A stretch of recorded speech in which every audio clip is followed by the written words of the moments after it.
orang yang belum menikah atau lagi, dan selibat dianggap sebagai identik dengan pantang atau pengendalian fantasi, hasrat, dan perilaku seks. Jadi yang harus dibuat supaya bisa hidup selibat menurut beliau adalah pengendalian fantasi, pengendalian hasrat, dan perilaku seks. Jadi fantasi seksual, hasrat seksual, dan perilaku seks. Kalau begitu, itu sudah menghayati selibat. Kemudian Elizabeth Abbott mengomentari terminologi tersebut.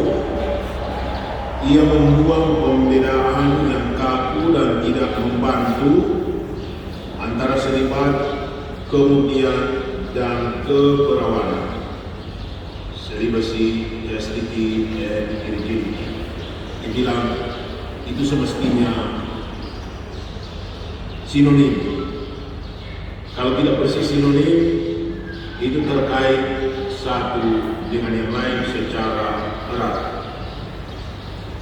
Jadi, selibat, kemudian, dan keperawanan.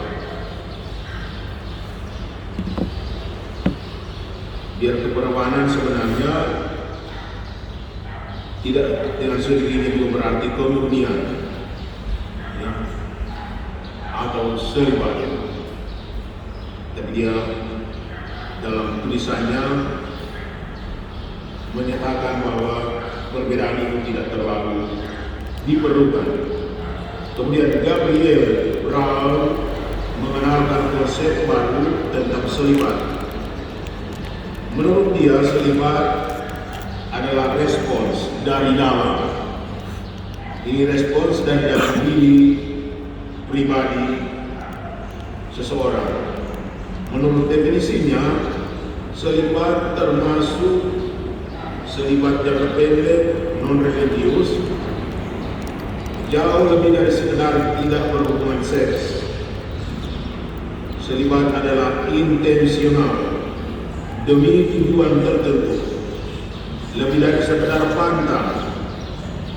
Tujuan selibat yang dikehendaki adalah pertumbuhan dan pemberdayaan pribadi. Jadi orang berselibat dengan maksud bertumbuh dan bisa memberdayakan pribadi.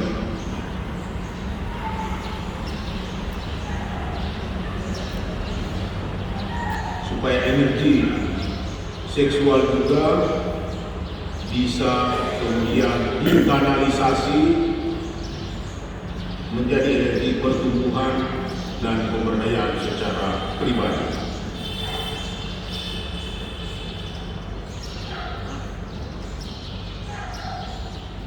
Dari apa yang mereka tulis, beberapa unsur bisa ditarik dan ditegaskan. Pertama, selibat sebagai suatu cara menjalani hidup dengan membebaskan diri dari ikatan pernikahan. Tidak menikah.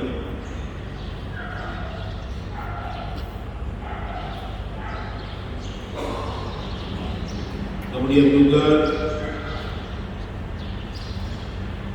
selibat sebagai praktek hidup jauh dari aksi berhubungan seks dan menentang pengaruh buruk dari nafsu seks.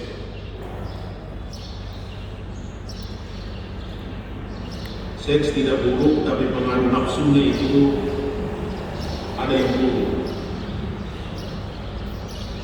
Kemudian mereka mengerti juga status membujang juga bagi setiap orang yang belum memasuki pernikahan. Jadi mereka yang belum masuk pernikahan disebut juga hidup selibat.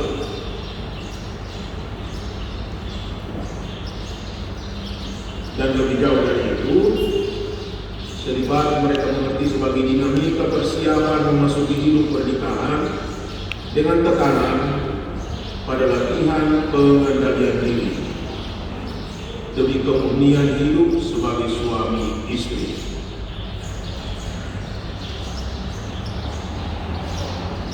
Jadi suami istri yang berselibat kemudian bisa menghayati hubungan mereka dalam kemurnian.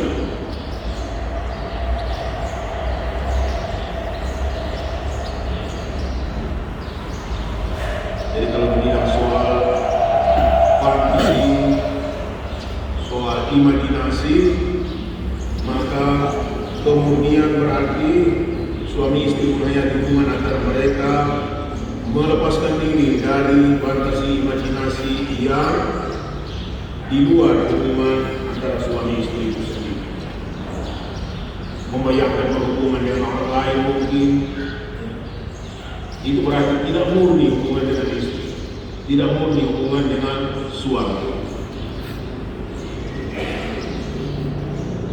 Di pikiran lain, di hati lain, sementara di samping lain. Itu berarti hubungannya tidak murni. Orang meyakini bahwa selibat meningkatkan kekuatan rohani dan merupakan kunci untuk mengembangkan diri secara spiritual. Jadi orang yang menjalani selibat, kalau selibat ini menjalani dengan intensi yang jelas, maka itu menjadi kunci untuk mengembangkan diri secara spiritual, meningkatkan daya atau kekuatan atau power rohani.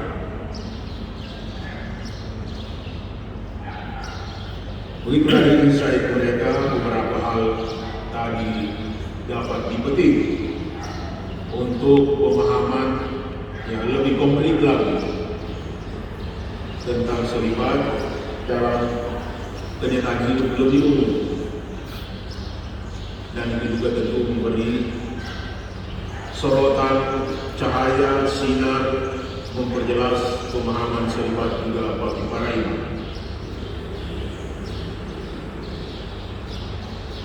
Nah, ternyata dalam kenyataan seperti sudah dibilang oleh Tuhan Yesus dulu kepada para murid, ada pelbagai alasan bahkan tujuan orang berselibat. Orang bisa hidup selibat dalam arti umum seperti dikatakan oleh para ahli tadi karena impotensi bawaan atau karena akibat kecelakaan dan penyakit sehingga tidak bisa menikah secara fisik. Mungkin secara hukum bisa menikah, tapi biasanya hukum juga kalau orang ada impotensi fisik tidak sah mungkin pernikahan, baik hukum gereja maupun hukum sivil. Karena bisa bikin persoalan kemudian hari. Ada juga yang hidup selibat karena impotensi hasil rekayasa, dibuat impoten oleh orang lain atau oleh diri sendiri, misalnya dengan cara mengebiri diri atau dikebiri oleh orang lain. Mungkin karena kelihatan terlalu ganas, orang bilang mari kita kasih hukuman kebiri. Itu dulu ada wacana untuk menghukum orang dengan hukuman kebiri, tapi rupanya tidak diterima. Nah, dulu juga ada kebiasaan misalnya di lingkungan orang-orang yang punya namanya kor suara sejenis. Jadi kalau semua laki-laki supaya ada yang bisa bunyi suara lebih tinggi, melengking begitu halus, maka orangnya dikebiri supaya menjadi sopran. Ya, Moreski termasuk salah satu anggota paduan suara yang dikebiri begitu. Dan suaranya memang melengking tinggi. Karena rupanya selibat itu menambah dia punya pasokan energi untuk memproduksi suara yang setinggi. Dan ada juga kemudian orang yang selibat sebagai konsekuensi komitmen pribadi. Ada yang menjadi atlet, ada yang menjadi peneliti karena mesti tinggal di bulan lama-lama, Jadi bilang lebih baik kita hidup selibat saja atau tinggal dikutuk membuat penelitian apa. Ini menjadi salah satu alasan kenapa orang hidup selibat. Tetapi Tuhan Yesus juga menyinggung ada orang memilih hidup selibat karena itu anugerah dan panggilan religius, panggilan dari Tuhan sendiri. Tapi umumnya orang mengerti atau orang kenal, orang berbicara lebih dalam arti tertentu. Entah bagian keempat, orang berselibat karena anugerah atau panggilan religius. Termasuk para imam bisa masuk kategori orang yang berselibat demi panggilan atau anugerah religius dari Tuhan untuk menjadi alatnya. Dan kalau begitu, itu menjadi satu kebanggaan bahwa kita mendapat anugerah khusus dari Tuhan untuk menunjang pelaksanaan tugas sebagai orang pilihan.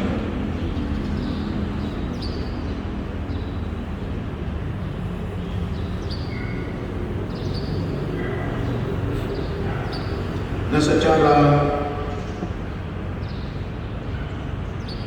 praksis personal, masing-masing orang bisa menghayati selibat itu dalam berbagai area atau level penghayatannya.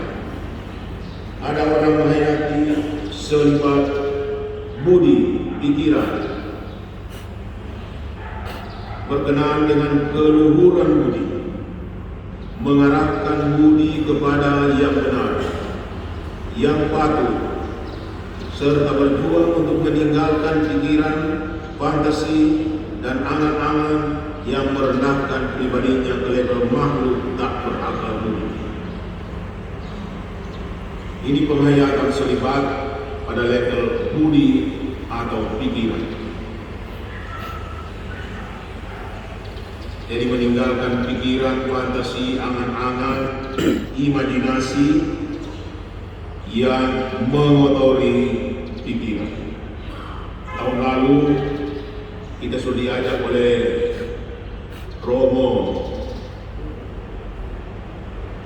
sampah, ya, untuk memungut sampah, ya, hasil pembuangan minuman atau rokok atau apa semua. Itu salah satu sampah yang gampang dilihat. Tapi ada sampah juga di otak yang bikin pikiran jadi kotor.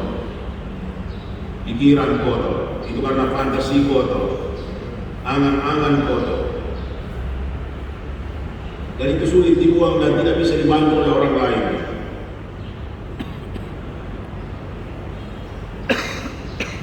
Mungkin mengaku dosa bisa membantu. Bisa membantu, tetapi kemudian lebih latihan penitensial itu yang akan membersihkan. Sesudah diakui, kotornya masih ada di dalam, diakui saja. Dan pastor pengakuan bilang, kalau mau bertobat, jalankan penitensi ini supaya otak menjadi bersih. Bawa batu untuk pembangunan di aero, 3 kubik, tidak boleh dimuat di mobil, pikul dari tempat galian batu sampai di sana. Nah, dengan cara begitu orang teringat memang terperas habis keluar dan bilang, saya tidak mau ulang untuk pikir-pikir seperti itu kalau harus menjalankan penitensi seperti ini. Nah, penitensi seperti itulah yang kemudian membersihkan. Kalau pengakuan dosa itu ungkapan pertobatan, sesal dan tobat, mengakui saya itu begini. Dan bapak perempuan bilang, benar kau itu begitu. Dan kalau mau berubah, tidak cukup niat, tapi penitensi itulah yang memeras isi otak, memeras telinga, dan membuat kita kemudian membaharui diri. Dan level lain penghayatan selibat adalah selibat hati. Jadi ini ada dalam jiwa semua, otak, hati, sebenarnya perasaan juga, emosi. Intinya berkenaan dengan kemurnian hati, mengarahkan kehendak dan hasratnya kepada yang baik, yang mulia, serta memurnikan hasrat hati dari keinginan tak teratur dan tak berfaedah untuk tetap hidup pada level kebajikan. Jadi macam-macam keinginan bisa timbul dalam hati, tetapi pilihan untuk fokus mengikuti keinginan tertentu itu menjadi ekspresi dari penghayatan selibat. Tak patutlah seorang imam memelihara keinginan hasrat sedemikian itu dalam hatinya. Tak patutlah bagi seorang imam selibater membiasakan pikiran, budinya untuk terarah berpikir-pikir hal yang sedemikian itu. Ini soal melatih pikiran, soal mengontrol hasrat diri, kemana harus diarahkan. Banyak hal baik yang bisa dipikirkan dan semestinya kita memilih mengarahkan pikiran kemana.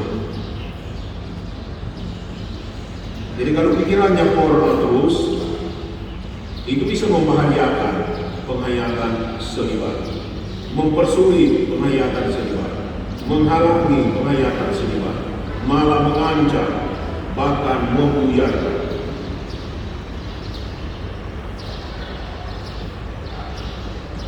Jadi kebiasaan memilih apa yang menjadi pokok pikiran, kebiasaan untuk memilih dan menentukan apa yang seharusnya menjadi keinginan hati kita, itu menjadi bentuk penghayatan konkret dari selibat itu sendiri. Kemudian ada selibat tubuh, aksi fisik, berkenaan dengan penggunaan mata, telinga, bibir, dan tangan, kaki, serta alat kelamin. Selibat tubuh menyangkut kehormatan dan kepantasan berbicara, perbuatan, dan praktek, serta kebiasaan.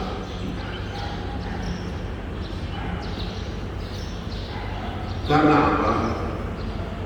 Karena setiap praktek berpikir, setiap praktek berkehendak, setiap praktek bertindak lama-lama menjadi kebiasaan. Dan kebiasaan bisa kemudian menjadi adiksi, ketergantungan, adiksi. Dan itu membutuhkan energi yang besar untuk mampu membersihkan semua kotoran itu dari pikiran, dari hati, dan dari tubuh kita. Itu bukan berarti tidak mungkin. Itu harus diperjuangkan supaya kemungkinan paling kecil pun bisa menjadi titik tolak untuk menjadi lebih baik, menjadi lebih subur penghayatan selibat kita, dan bisa memetik buah-buah dari selibat itu. Jadi berbagai level ini mengingatkan kita bagaimana kita bisa menyuburkan penghayatan selibat itu.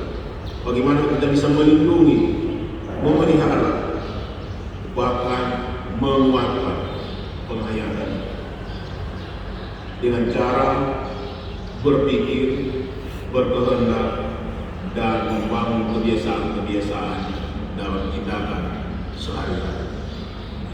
Dulu dengan tegas dikatakan bahwa tindakan-tindakan tertentu itu dosa. Tapi sekarang dibilang lain kali, dibilang ini terapi. Oh, tapi itu rajin buat. Makin rajin makin sehat. Dan lama-lama itu menjadi ketergantungan, menjadi adiksi.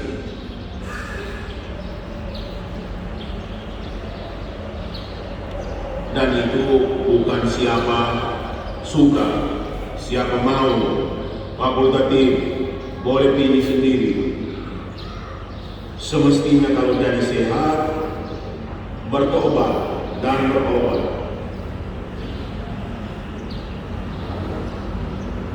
Kecuali subiasa sakit pun sudah tidak terasa. Jadi bilang subiasa memang sakit begitu.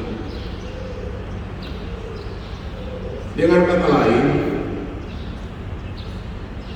berdasarkan makna populer, etimologis dan eksistensial serta alasan dari selibat itu dan bentuk-bentuk penghayatannya, maka selibat iman bukanlah status hidup aseksualitas atau aseksual.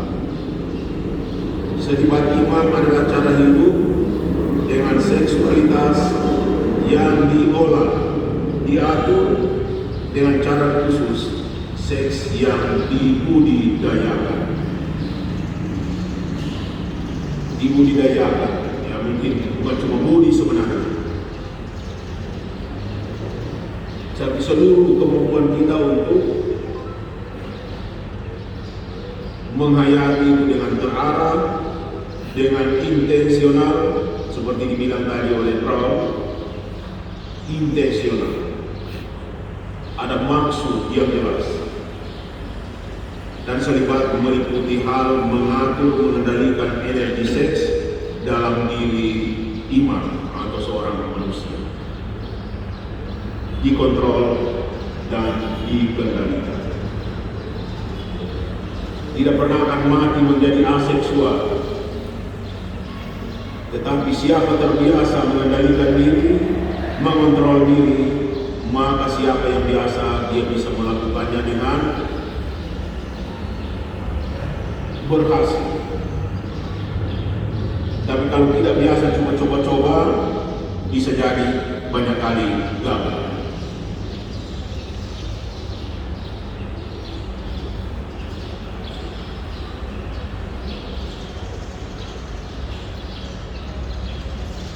Dengan singkat, selibat imam itu supaya dibudidayakan, maka dia dalam proses penghayatannya berjalan dari penghayatan selibat sebagai kewajiban, diwajibkan melalui aturan dengan harapan siapa yang melaksanakan kewajiban dengan tekun, dengan senang hati, dengan sukacita, maka ia bisa melangkah membawa kewajiban ini menjadi kebajikan personal, menjadi kebajikan dirinya. Ini menjadi kecenderungan yang baik yang menetap dalam dirinya. Terima kasih kepada pelatihan-pelatihan, kepada aturan yang menuntun sampai kemudian ini menjadi kebajikan personal. Biar tidak ditakut-takuti, tidak diatur, kemudian sudah dengan sendirinya ini menjadi naluri, insting, keadaban pribadi.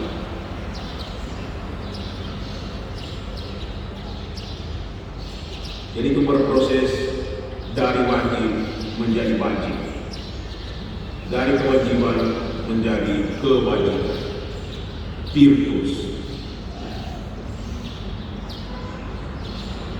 Itu berarti ada care, ada niat, ada kehendak untuk memelihara, memupuk, malah membuat selibat itu menjadi sumber energi hidup seorang imam. dalam pelayanannya di tengah umat, di tengah masyarakat. Jangan sampai mati kita tetap hidup pada level penghayatan selibat sebagai kewajiban yang menjadi kuk yang ditaruh di leher sapi-sapi. Itu namanya cilaka. Kalau sampai tua begitu, berarti tidak bertumbuh, tidak berkembang pemahaman penghayatannya akan selibat. Sampai tua begitu terus.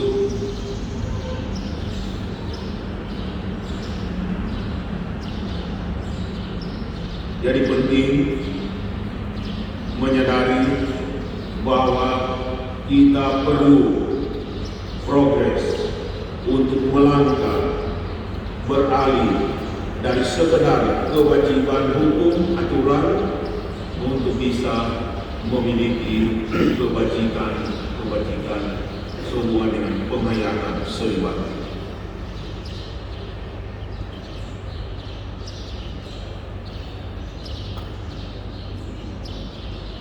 Jadi menjadi selibat yang wajib.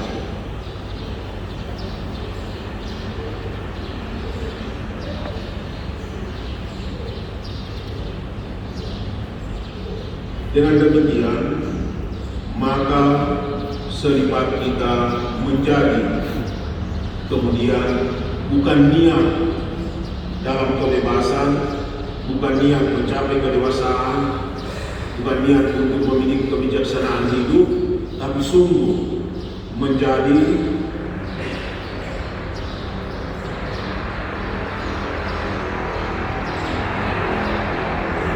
meterai dari kebebasan pribadi kita, menjadi meterai dari kedewasaan pribadi kita, dan menjadi meterai dari kebijaksanaan hidup yang terakumulasi, mengkristalisasi dalam hidup seorang imam.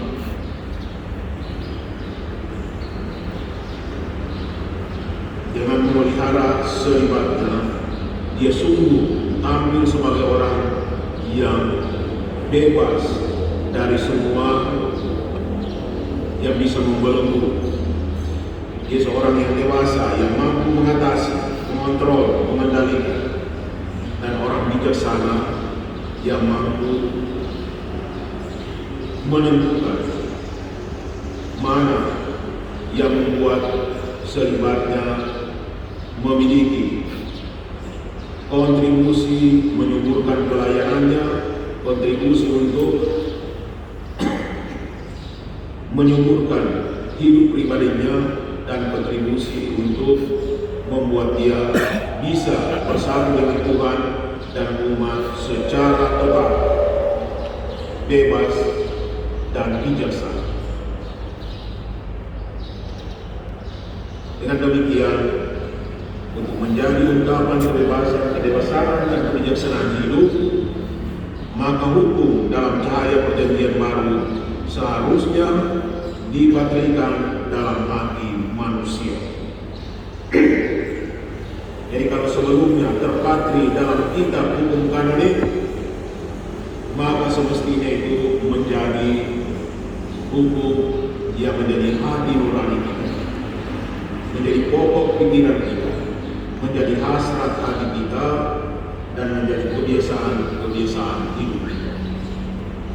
Bukan karena takut masuk api neraka, bukan karena tergiur masuk surga, tetapi karena saya mengerti, paham, dengan cara begitu saya mencapai pertumbuhan tingkat kedewasaan yang ada pada Kristus, mencapai tingkat kedewasaan yang ada pada Kristus sendiri.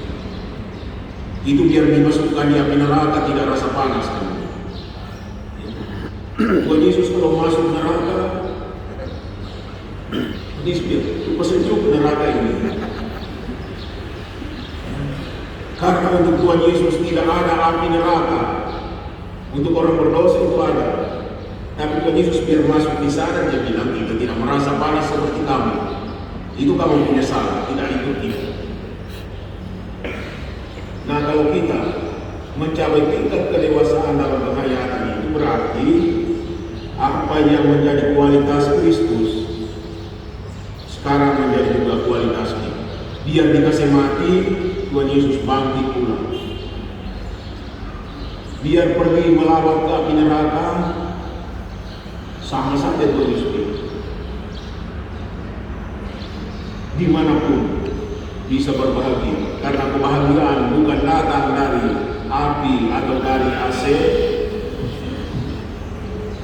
tapi kebahagiaan itu dari kedamaian hati, ketenangan hati, kejernihan pikiran. Biar semua orang bingung, dia bilang untuk saya tidak ada yang pantas dibingungkan. Semua hal jelas dan kita bisa jalan saja dengan lancar. Nah, begitu kalau selibat akhirnya menjadi kebajikan, ungkapan kebebasan, kedewasaan dan kebijaksanaan hidup kita.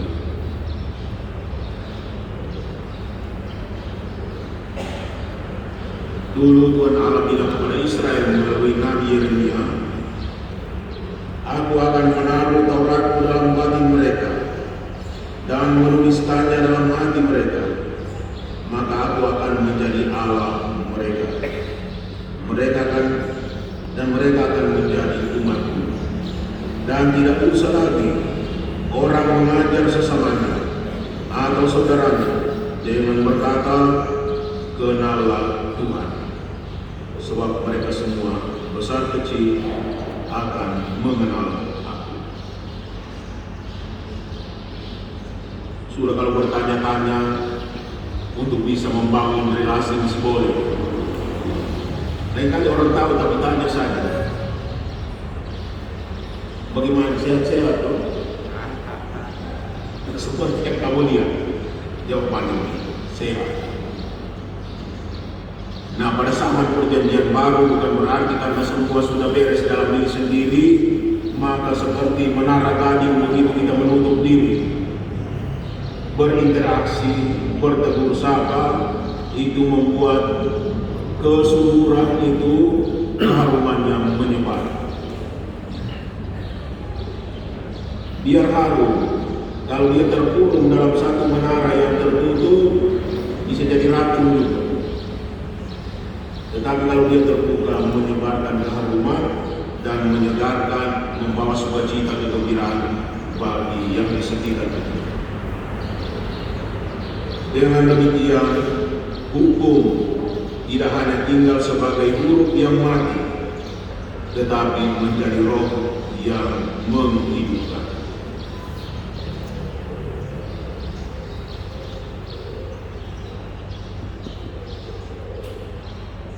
Ditanya sama Pastor saya bagaimana hukum itu menjadi roh yang hidup.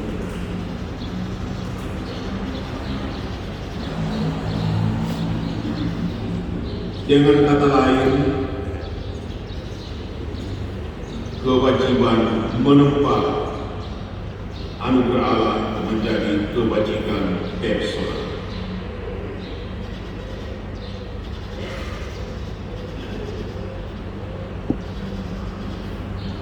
Begitu dari dulu tahun 305 gereja di Afrika sampai kepada kesepakatan kita tetapkan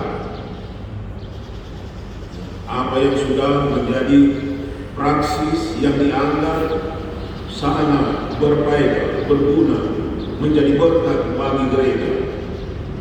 Diputuskan bahwa sebuah pernikahan dilarang bagi para uskup, imam dan diakon, atau bagi semua rohaniwan yang memegang jabatan gerejawi, dan bahwa mereka tidak berhubungan dengan istri mereka kalau waktu itu sudah ada yang beristri sebelum itu, dan tidak menghasilkan anak. Siapa yang melanggar hal ini akan dicabut jabatan dan kehormatan klerikalnya. Ini bukan ancaman, tapi ini menunjukkan bahwa kualitas seperti inilah yang menjadi berkat. Kualitas seperti inilah yang membuat orang melayani secara optimal, bisa memberikan yang terbaik dalam pelayanan. Jadi kalau memang tidak bisa, jangan di sini.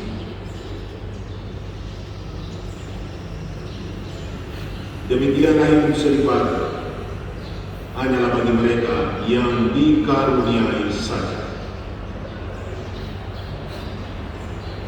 Komitmen hidup menurut panggilan dan kewajiban ini, orang bilang ini nasihat Injil, nasihat yang terkait melekat dari kabar baik. Pada kabar baik disebut nasihat Injil, supaya kehadiran pastornya itu menjadi kabar baik, maka selibat menjadi salah satu nasihat untuk itu. Supaya kalau pastor datang, jangan membuat resah para suami. Pastor, jangan-jangan istri saya, jangan-jangan. Karena itu dengan selibat ini, kabar baik itu sungguh terjamin kebaikan, keamanannya, bahwa orang ini membawa kabar baik. Tidak usah takut, tidak usah cemas, tidak usah khawatir. Ya, bapak-bapak di kampung, nanti istri-istri semua lari meninggalkan kampung dan ikut pastor. Itu tidak ada. Itu namanya, ini bagian dari nasihat Injil.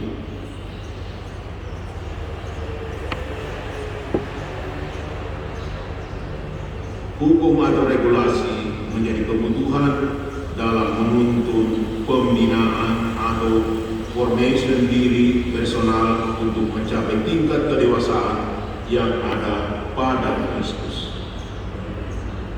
Kalau Tuhan Yesus tidak perlu bawa-bawa kitab, ya, karena Dia itulah isi kitab itu sendiri yang menjelma menjadi manusia.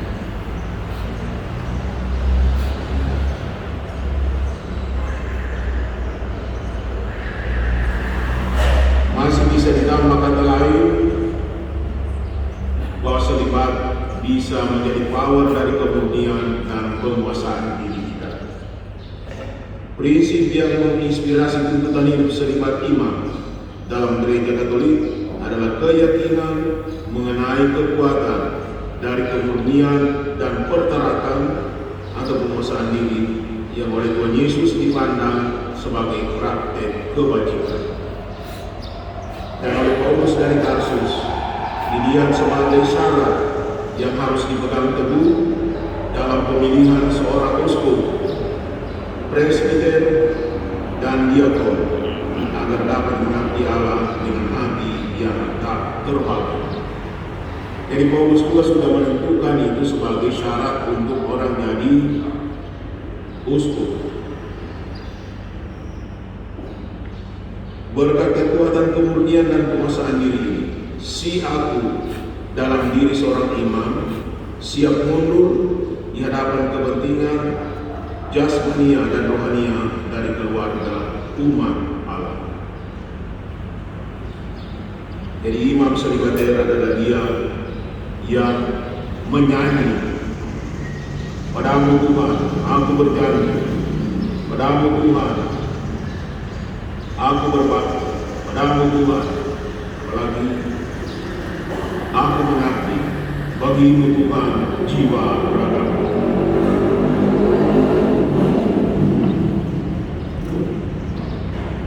Tanpa kebajikan ini, seorang imam dengan mudah menjadi seorang pekerja, bahkan seorang upahan saja.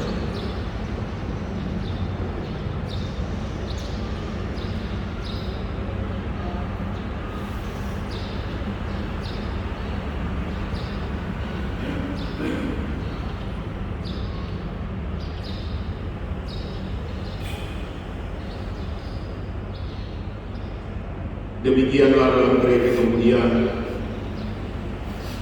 dimengerti, dipahami dan diajarkan bahwa janji selibat merupakan ikatan perjanjian antara iman dengan Allah dan gereja. Seorang imam hidup selibat karena ia dipanggil dan dipilih oleh Allah. Mereka dipandang sebagai anak sulung Allah, sama seperti Israel, sama seperti Isa, Harun dan anak-anaknya, sama dengan turunan Daud, sama dengan Nabi Yeremia, sama dengan Kristus sendiri.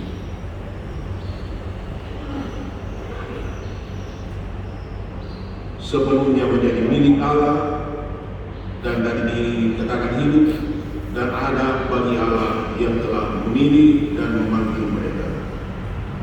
Dan bagi mereka hukumnya adalah kasihilah Tuhan Allahmu dengan segenap hatimu dan dengan segenap jiwamu dan dengan segenap akalmu.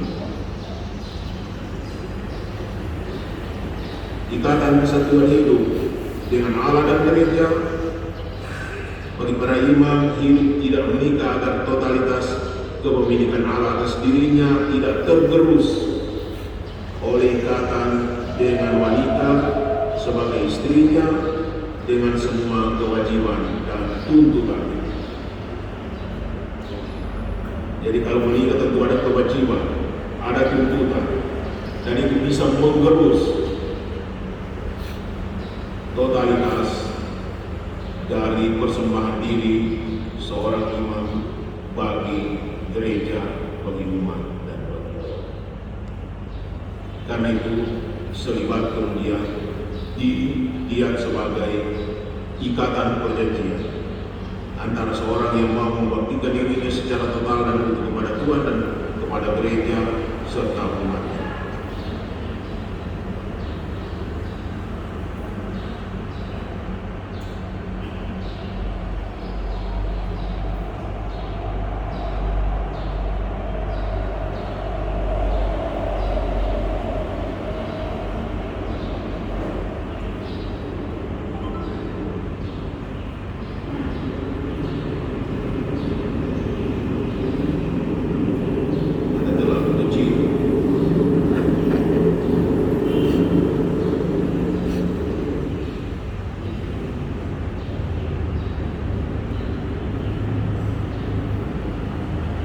Dan sebagai penutup, status hidup selibat jika diterima dan dihayati dengan kasih, sukacita dan rasa syukur serta komitmen dan rasa tanggung jawab menjadi sumber kebahagiaan dan kekudusan bagi imam itu sendiri dan bagi seluruh gereja.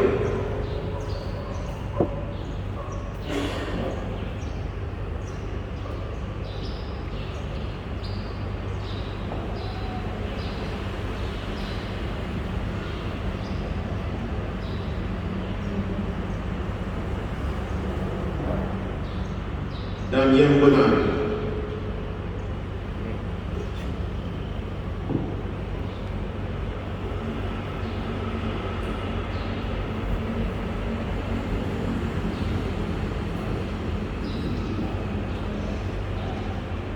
adalah cinta dan kesetiaan pada janji hidup selibat membutuhkan pengenalan dan pengertian. Janji hidup selibat harus dibuat dengan tahu dan mau. Pengetahuan, pengertian, dan kehendak serta kebiasaan hidup memampukan para imam untuk menghayati janjinya secara sadar dan bertanggung jawab, serta setia dan berbuah dalam pelayanan yang berkualitas. Bapak Gereja Santo Chrysostomus mengatakan, saya setuju bahwa keperawanan adalah hal yang baik, tetapi hal tersebut bahkan lebih baik daripada pernikahan. Hal ini saya akui. Dan jika Anda menghendaki saya akan menambahkan bahwa keperawanan jauh lebih baik daripada pernikahan, layaknya surga lebih baik daripada bumi. jauh lebih baik daripada manusia. Bukan berarti yang satu tidak baik, ini gradus level kebaikan, dan tidak semua ada di top medali emas. Makin baik, makin tinggi tuntutan, maka kuantitas bisa lebih kurang, sementara kualitasnya itu tinggi. Yang di top satu, kemudian ada medali perak, ada medali perunggu 2, begitu.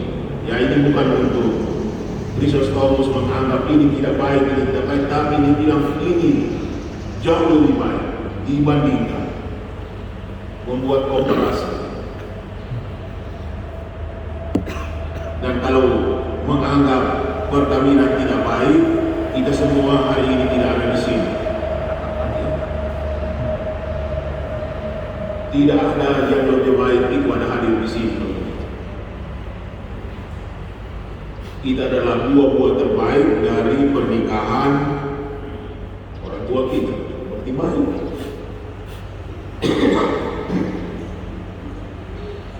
Begitu kata-kata dari Santo Chrysostomus. Ini Bapak Gereja. Jadi tidak diragukan bahwa ini sesat. Tapi dia melihat dengan cermat kadar dari apa yang justru diharuskan oleh gereja, diminta oleh gereja, dituntut oleh gereja menjadi kualitas seorang imam. Ini sudah dengan bangga, kebanggaan seorang imam, kebanggaan rohani, bukan kesombongan, tapi kebanggaan. Kalau umat kita melihat dia berjalan di atas air, bisa mampu melakukan itu. Kesadaran akan kebenaran tadi membuatnya tidak tenggelam dalam badai erotisme, gila kuasa, gila harta, gila hormat. Ia mendapat kuasa untuk dapat berjalan mengatasi kuasa dan kekuatan-kekuatan natural, fisik, biologis, psikis, dan arus utama sosial kultural kehidupan dunia. Tidak tenggelam, bisa tenggelam, tapi ternyata tidak. Itu luar biasa dari sini. Kepada badai apapun yang bergelora dalam dirinya maupun yang bergelora dari luar dirinya, imam dapat dengan kuasa Kristus sendiri memerintahkan, hai engkau badai dan taupan libido dan semua badai kedagingan lainnya, diam dan tenang. Bukan main imam. Dia bisa bilang begitu. Bukan berarti badai libido dan semua hawa nafsu lain itu akan hilang, tapi dia punya kuasa untuk menjinakkan itu berkat persekutuannya dengan Kristus. Jadi harus bilang, kalau dia bergelora, bilang, hai engkau badai dan taupan libido dan semua badai kedagingan, diam dan tenang. Kita mau sembahyang untuk kita punya nenek di api penyucian. Sampai mabuk hilang kalau begitu. Karena nenek bilang, jangan lupa sembahyang hari ini. Dalam kesatuan dengan kuasa sabda dan roh Allah, imam semestinya mampu berjalan di atas badai dan meredakannya. Semua manusia dengan spirit duniawi akan melihat itu dan berseru, hai, oh, he is walking on the water.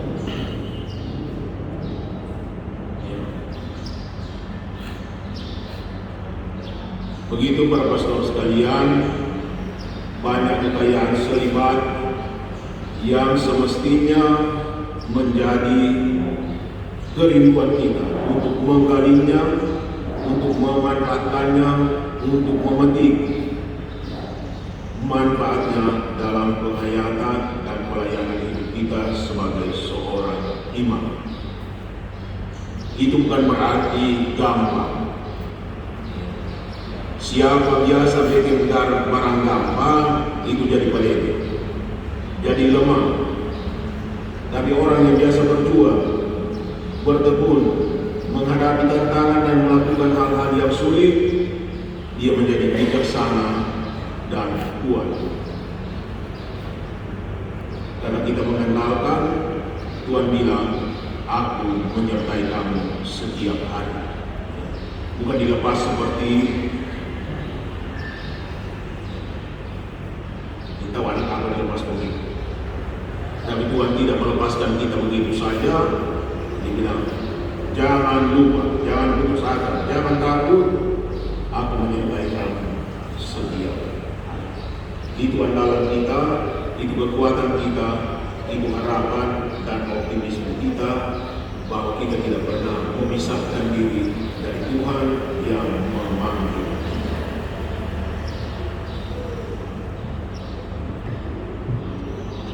Sekian dan terima kasih atas kesediaan yang mendengarkan sampai akhir. Nanti kita lanjut nanti sore dengan usaha-usaha yang bisa membantu kita untuk tumbuh dan berkembang dalam penghayatan selibat imam terbaik.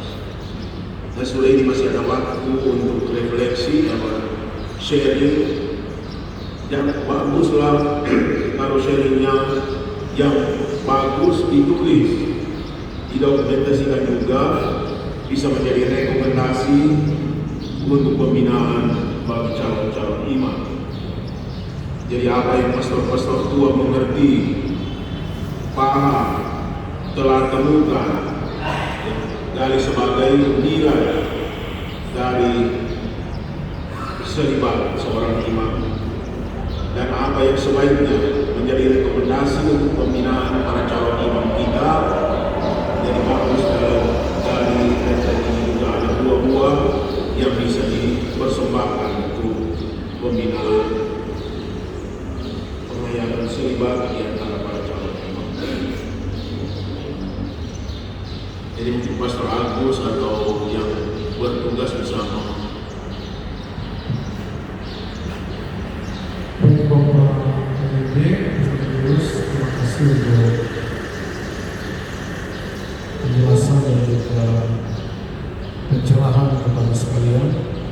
Bapak-Ibu dan teman-teman sekalian, kita masuk pada sharing kelompok.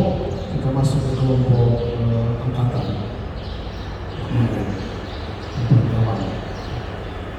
Catatan terakhir penting, mungkin ada yang menjadi